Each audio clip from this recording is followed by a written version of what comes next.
एक मुरली और मधुबन सबको बुला रहे हैं, उस प्यार के सागर से मिलन करा रहे हैं, मिलन करा रहे हैं।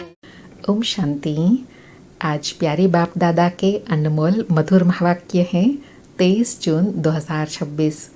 आज की मुरली के सार में भाग्य विधाता बाबा ने भाग्य की स्मृति दिलाते कहा कि तुम सौभाग्यशाली हो क्योंकि तुम्हें स्वयं भगवान पढ़ाते हैं। अभी तुम हो ईश्वरीय पढ़ाई में, परम पिता परमात्मा तुमको पढ़ा रहे हैं। यह सदा बुद्धि में रहना चाहिए। रचता एक शिव बाबा है, उनके द्वारा ही तुम बच्चे सृष्टि के आदि मध्य अंत को जान गए हो। यह है ही सदगति का मार्ग। फिर स्वधर्म की स्मृति दिलाते कहा कि बाप शिक्षा देते हैं आत्माओं को। आत्मा को अभी अपने स्वधर्म का पता है कि हम आत्मा इस शरीर को चलाने वाली है। आत्मा का यह शरीर रथ है। जैसे शिव बाबा ब्रह्मा बाबा के रथ में आकर सवार हुए हैं, तुम्हारी आत्मा भी इस शरीर में सवार हुई है। बाबा कहे वास्तव में हमारे रहने का स्थान मूल वतन है। यह शरीर हमको यहाँ मिलता है। ऐसे ऐसे अपने साथ बातें करनी है। बाबा कहते हैं तुम आत्मा शांत स्वरूप हो। अगर तुम चाहो तो शांति में बैठो और अपने को आत्मा समझ शांति धाम के निवासी समझो, तो तुमको यहाँ भी शांति की अनुभूति होगी। फिर कहा कि मनुष्य शांति मांगते हैं, लेकिन यह भूल गए हैं कि आत्मा का स्वधर्म ही शांति है। कहानी भी है ना, रानी के गले में हार पड़ा था और ढूंढती थी बाहर। तो बाप भी समझाते हैं, बच्चे तुम आत्मा का स्वधर्म शांति है। फिर कहा कि तुम बच्चों से कोई पूछते हैं कि तुमको ब्रह्मा कुमार कुमारिया बनने से क्या मिलता है, तो नशे से गर्व से बोलो, जिसको बड़े बड़े ऋषि मुनि आदि कहते थे कि हम रचता और रचना के आदि मध्य अंत को नहीं जानते, सो हम जानते हैं। फिर स्मृति दिलाई कि बाबा आया हुआ है, हम आत्माओं को साथ ले जाएंगे शांति धाम। फिर हमारा सतयुग का पाठ शुरू होगा, जिस पाठ बजाने के लिए तुम यह देवता पद पाते हो। यहाँ तुम आते ही हो मनुष्य से देवता पद पाने। सब गुण यहाँ धारण करने हैं। लक्ष्मी नारायण जैसा यहाँ अभी बनना है। सुनते हैं प्यारी बाप दादा के अनमोल मधुर महावाक्य। आज बाबा कहे, मीठे बच्चे तुम महान सौभाग्यशाली हो क्योंकि तुम्हें भगवान वह पढ़ाई पढ़ाते हैं जो अब तक किसी ऋषि मुनि ने भी नहीं पढ़ी। मीठे बच्चे तुम महान सौभाग्यशाली हो क्योंकि तुम्हें भगवान वह पढ़ाई पढ़ाते हैं जो अब तक किसी ऋषि मुनि ने भी नहीं पढ़ी। आज मुरली से प्रश्न है, ड्रामा की कौन सी भावी तुम बच्चे जानते हो, दुनिया के मनुष्य नहीं। उत्तर में बाबा कहे, तुम जानते हो इस रुद्र ज्ञान यज्ञ से विनाश ज्वाला प्रज्वलित हुई है। अब सारी दुनिया इसमें स्वाहा हो जाएगी। यह भावी कोई टाल नहीं सकता। यह ऐसा अश्वमेघ अविनाशी रुद्र यज्ञ है जिसमें सारी सामग्री स्वाहा होंगी। फिर हम इस पतित दुनिया में नहीं आएंगे। इसे ईश्वर की भावी नहीं, ड्रामा की भावी कहेंगे। आज मुरली में गीत बजा, मुखड़ा देख ले प्राणी जरा दर्पण में, कितने पाप है कितने पुण्य है तेरे दामन में। ओम शांति। तुम बच्चे भी मनुष्य हो। यह मनुष्यों की सृष्टि है। इस समय तुम ब्राह्मण धर्म के मनुष्य बने हो। बाप शिक्षा देते हैं आत्माओं को। आत्मा को अभी अपने स्वधर्म का पता है कि हम आत्मा इस शरीर को चलाने वाली है। आत्मा का यह रथ है शरीर। जैसे बाप इस रथ पर आकर सवार हुए हैं, तुम्हारी आत्मा भी इस रथ पर सवार है। सिर्फ आत्मा को यह ज्ञान भूल गया है। कौन सा? कि हम आत्मा शांत स्वरूप है। हमारे रहने का स्थान ही मूल वतन में है। यह शरीर हमको यहाँ मिलता है। ऐसे ऐसे अपने से बातें करनी है। बाप कहते हैं तुम आत्मा शांत स्वरूप हो। अगर तुम चाहो हम शांति में बैठे तो अपने को आत्मा समझ शांति धाम के निवासी समझो।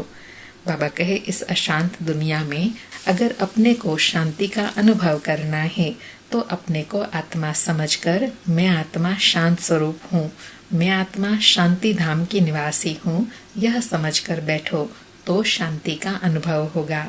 फिर बाबा कहे थोड़ा समय शांति में बैठ सकते हैं। मनुष्य शांति ही मांगते हैं, मन को शांति चाहिए, यह आत्मा ने कहा। परंतु मनुष्य यह नहीं जानते कि मैं आत्मा हूँ, यह भूल गए हैं। बाबा कहे एक कहानी भी है ना, रानी के गले में हार पड़ा था और ढूंढती थी बाहर। तो बाप भी समझाते हैं। क्या समझाते हैं? शांति तो तुम्हारा स्वधर्म है। बच्चों ने समझा है हम आत्माएं शांत स्वरूप हैं, यहाँ आई है पार्ट बजाने, इन ऑर्गन्स से डिटैच हो जाते हैं तो आत्मा शांत है। आत्मा अपने स्वधर्म शांति में जितना चाहे बैठ सकती है। अंडरलाइन, बाबा कहे आत्मा जितना समय चाहे शांति की अनुभूति कर सकती है। उसके लिए अपने स्वधर्म में टिकना है, अपने को आत्मा समझना है। बाबा कहे चाहो हम इस शरीर से काम न करें तो शांति में बैठ जाओ, यह है सच्ची शांति। इनको तुम ढूंढते नहीं हो, क्योंकि बाबा कहे अभी तुमको ज्ञान मिला है, समझ मिल गई, इसलिए तुम ढूंढते नहीं हो। तो क्या करते हैं? अपने को आत्मा समझकर अपने स्वधर्म में टिकते हैं तो शांति की अनुभूति होती है। बाबा कहे तुम्हारा स्वधर्म शांत है। अभी यहाँ पार्ट बजा रहे हैं, बाप द्वारा मालूम पड़ा है हमने 84 जन्मों का पार्ट बजाया। इन 84 जन्मों के चक्र का कोई को पता नहीं, सिर्फ तुम बच्चे ही समझते हो। पहले हम सूर्यवंशी राजा व प्रजा थे, फिर चंद्रवंशी, सो वैश्यवंशी, सो शूद्रवंशी बने। अब फिर से हमको सूर्यवंशी बनना है। तुम बच्चे सृष्टि के आदि मध्य अंत को जान गए हो। तुम कितने सौभाग्यशाली हो। क्यों सौभाग्यशाली हैं? कि स्वयं भगवान आकर हमको सृष्टि के आदि मध्य अंत का ज्ञान देते हैं। बाप तो यथार्थ बात समझाते हैं। यह है ही सद्गति मार्ग। यह समझाना है कि सर्व का सद्गति दाता एक है। अभी जान गए हो। हमको बाबा आकर 21 जन्मों के लिए सद्गति प्राप्त करा रहे हैं। बाहर वाले मनुष्य इन बातों को जानते ही नहीं। तुम ब्रह्मा कुमार कुमारिया ही जानते हो। कोई पूछते हैं तुम बीके क्या जानते हो? बाबा कहे परीक्षा तो होनी चाहिए ना कि ब्राह्मण व ब्राह्मणी है व नहीं। अगर तुम ब्रह्मा के बच्चे हो तो सृष्टि चक्र को जरूर जानते होंगे। बाप रचयिता को जानते हो। ऋषि मुनि आदि तो रचता और रचना को जानते ही नहीं, तो गोया नास्तिक ठहरे। तुम भी नास्तिक थे, अर्थात बाप को नहीं जानते थे। तुम भी रचता बाप और रचना के आदि मध्य अंत को नहीं जानते थे। स्कूल में पहले अनपढ़ ही आते हैं, फिर कहेंगे स्कूल में यह पढ़ा। बाबा ने कितनी सरल बात बताई कि स्कूल में पहले अनपढ़ ही आते हैं, फिर पढ़ लिख करके होशियार बन जाते हैं। ऐसे बाबा कहे तुम भी पहले नास्तिक थे, अब तुमको पूरा ज्ञान है। बाबा कहे अभी तुम हो ईश्वरीय पढ़ाई में, परम पिता परमात्मा हमको पढ़ा रहे हैं। यह बुद्धि में समझना चाहिए। रचता तो एक शिव बाबा ही है। रुद्र ने ज्ञान यज्ञ रचा, यह शास्त्रों में भी है। अब रुद्र और शिव परमात्मा में फर्क तो कोई है नहीं। यह भी है कि रुद्र ज्ञान यज्ञ से विनाश वाला निकली। सिर्फ रुद्र शिव की जगह श्री कृष्ण का नाम डाल दिया है वही गीता। कहते हैं इस ज्ञान यज्ञ से विनाश ज्वाला प्रज्वलित हुई, तो स्वराज्य के लिए यह ज्ञान यज्ञ है। इसमें पुरानी दुनिया स्वाहा होनी है।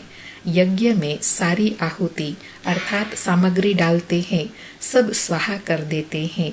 तो इस रुद्र ज्ञान यज्ञ में सारी पुरानी दुनिया स्वाहा हो जाएंगी। तुम अब राजयोग सीख रहे हो, इस पतित दुनिया में फिर आएंगे नहीं। बाबा कहे यह दुनिया फिर खत्म हो जानी है। तुम जानते हो नेचुरल कैलेमिटीज आदि सब होंगी। यह सारी नॉलेज तुम्हारी बुद्धि में बैठनी चाहिए। शिव बाबा कहते हैं मेरी बुद्धि में ही सारा ज्ञान है। बाप सत है, चैतन्य है, ज्ञान का सागर है। सृष्टि के आदि मध्य अंत को जानते हैं। ऋषि मुनि तो कहते हैं हम रचता और रचना को नहीं जानते। तुमसे कोई पूछेंगे तुमको क्या मिलता है, बोलो जिसको बड़े बड़े ऋषि मुनि आदि कहते थे कि हम रचता और रचना के आदि मध्य अंत को नहीं जानते हैं, सो हम जानते हैं। बाबा कहे तुमसे ऐसे कोई पूछे तो तुम ऐसे समझा सकते हो बहुत युक्ति से और निर्माणचित होकर। बाबा कहे रचता बाप के सिवाय रचना के आदि मध्य अंत का राज कोई समझा नहीं सकता, रचता ही समझाएंगे। तुमको मालूम है। बाबा कहे तुमको मालूम है, क्या मालूम है? मक्खियों की भी रानी होती है, रानी के साथ पीछे पीछे सब मक्खियाँ जाती हैं। रानी अर्थात माँ के साथ उनका कितना संबंध है। बाबा कहे बेहद का बाप भी आते हैं तो सभी बच्चों को साथ ले जाते हैं। तुम जानते हो बाबा आया हुआ है, हम आत्माओं को साथ ले जाएंगे शांति धाम में। फिर से हमारा सतयुग का पाठ शुरू होगा, जिस पाठ बजाने के लिए तुम यह देवी देवता पद पा रहे हो। बाबा कहे तुम यहाँ आते ही हो मनुष्य से देवता पद पाने, सब गुण यहाँ धारण करने हैं। इन लक्ष्मी नारायण जैसा बनना है, इनको दिव्य दृष्टि के सिवाय कोई देख न सके। अभी तुम जानते हो हम सूर्यवंशी देवता बनेंगे, तुम्हारी बुद्धि में है। क्या है कि स्वर्ग की राजधानी कैसे स्थापन होती है। सतयुग में था ही देवी देवताओं का राज्य, परंतु देवी देवताओं के राज्य में भी फिर राक्षस आदि दिखाए हैं, यह कोई जानते ही नहीं। क्या नहीं जानते कि जहाँ देवताएं होते हैं वहाँ असुर नहीं होते, और जहाँ असुर होते हैं वहाँ देवताएं नहीं। इसलिए कहते हैं ना, पतित दुनिया में देवताओं की परछाई भी नहीं पड़ सकती। बाबा कहे भारत कितना पवित्र था, महिमा भी गाते हैं। सर्वगुण संपन्न 16 कला संपूर्ण संपूर्ण निर्विकारी, उन्हों के आगे माथा भी टेकते हैं। मंदिर भी बहुत बने हुए हैं, परंतु यह पता नहीं कि आदि सनातन देवी देवता धर्म सतयुग का कब और कैसे स्थापन हुआ। भारत जो इतना ऊंच था वह नीचे कैसे बना, यह किसी को भी पता नहीं है। कहते हैं यह भावी बनी हुई है। किसकी भावी? बाबा कहे यह भावी किसकी बनी हुई है, वह भी नहीं समझते। बाबा कहे ड्रामा की भावी समझे तो समझ में आए। ड्रामा का रचयिता, क्रिएटर, डायरेक्टर कौन है, सिर्फ कह देते ईश्वर की भावी। ड्रामा कहने से ड्रामा के आदि मध्य अंत को जानना चाहिए। सिर्फ किताब पढ़ने से ड्रामा का पता नहीं पड़ सकता। जब तक जाकर कोई ड्रामा देखे नहीं, जैसे अखबार में भी पढ़ता था एक श्री कृष्ण चरित्र का ड्रामा बना हुआ है, परंतु देखने बिगर कोई समझ थोड़े ही सकता है। देखेंगे तब समझेंगे ड्रामा में यह सब होना है। बाबा कहे तुम बच्चे भी ड्रामा को अभी समझते हो। मनुष्य कहते हैं वर्ल्ड की हिस्ट्री ज्योग्राफी का यह चक्र फिरता रहता है, परंतु कैसे फिरता है यह किसी को पता ही नहीं। नाम भी लिखे हुए हैं, सतयुग, त्रेता, द्वापर, कलयुग, फिर संगम युग, परंतु मनुष्यों ने समझ लिया है। क्या समझ लिया है? भगवान युगे युगे आते हैं। सतयुग त्रेता का भी संगम होता है, परंतु उस संगम का कोई महत्व नहीं है। बाबा कहे यह बातें तुम जानते हो। सतयुगी सूर्यवंशियों ने फिर चंद्रवंशियों को राज्य कैसे दिया।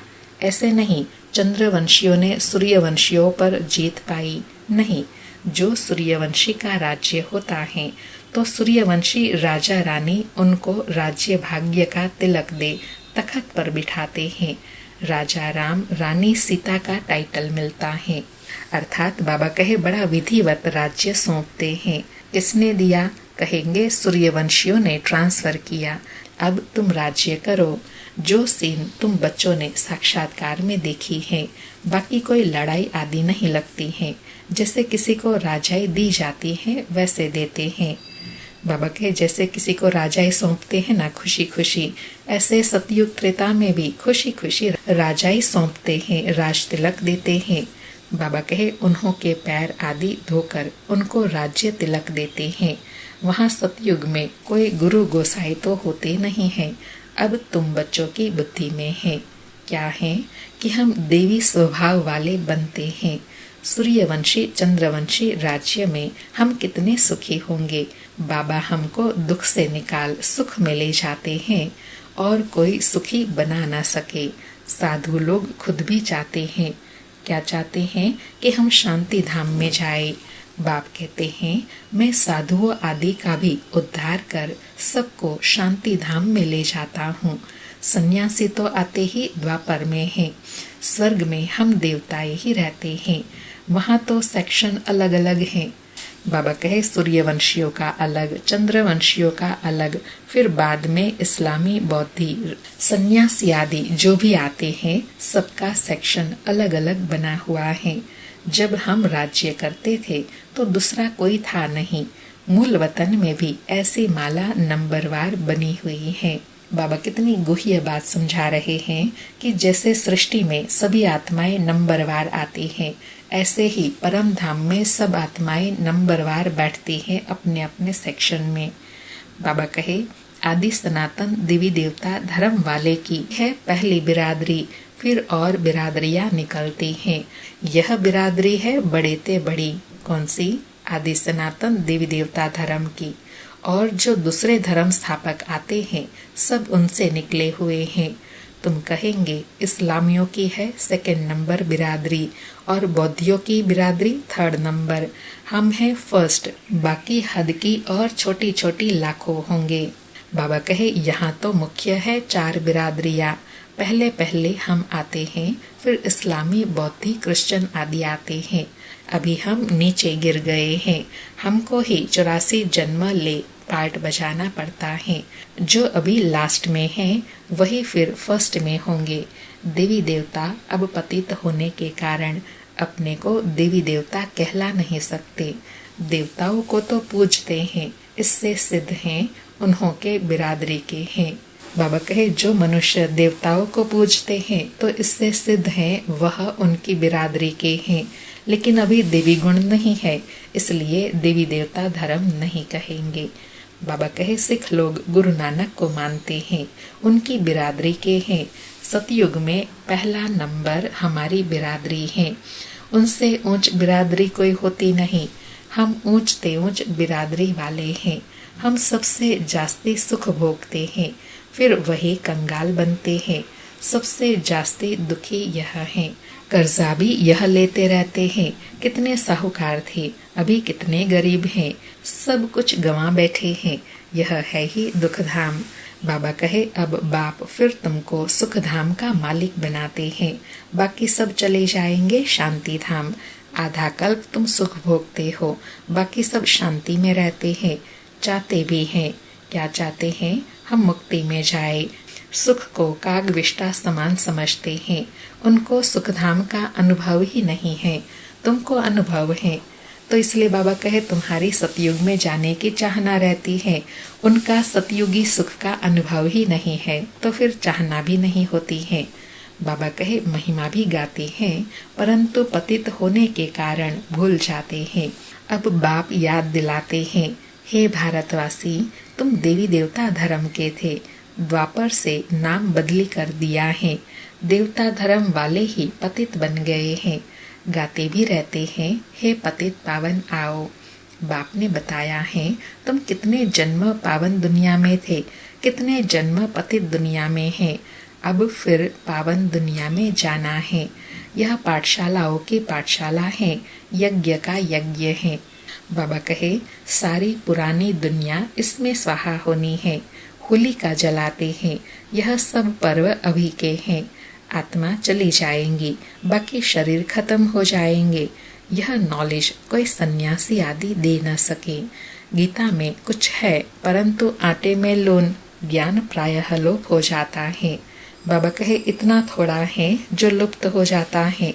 शिव बाबा कहते हैं, हमने यह यज्ञ रचा है, इसमें तन मन धन सब स्वाहा करते हो, जीते जी मरते हो। यह ज्ञान तुमको अभी मिल रहा है। अच्छा, मीठे मीठे सिक्किलधे बच्चों प्रति माता पिता बाप दादा का याद प्यार और गुड मॉर्निंग। रूहानी बाप की रूहानी बच्चों को नमस्ते। हम रूहानी बच्चों की रूहानी माता पिता बाप दादा को याद प्यार गुड मॉर्निंग और नमस्ते नमस्ते। सारी मुरली से धारणा के लिए सार हैं। पहला पॉइंट, सुख धाम में जाने के लिए अपना देवी स्वभाव बनाना है। ड्रामा के आदि मध्य अंत के राज को बुद्धि में रख हर्षित रहना है। सबको यही राज समझाना है। दूसरा पॉइंट, स्वराज्य लेने के लिए इस बेहद यज्ञ में जीते जी अपना तन मन धन स्वाहा करना है। सब कुछ नई दुनिया के लिए ट्रांसफर कर लेना है।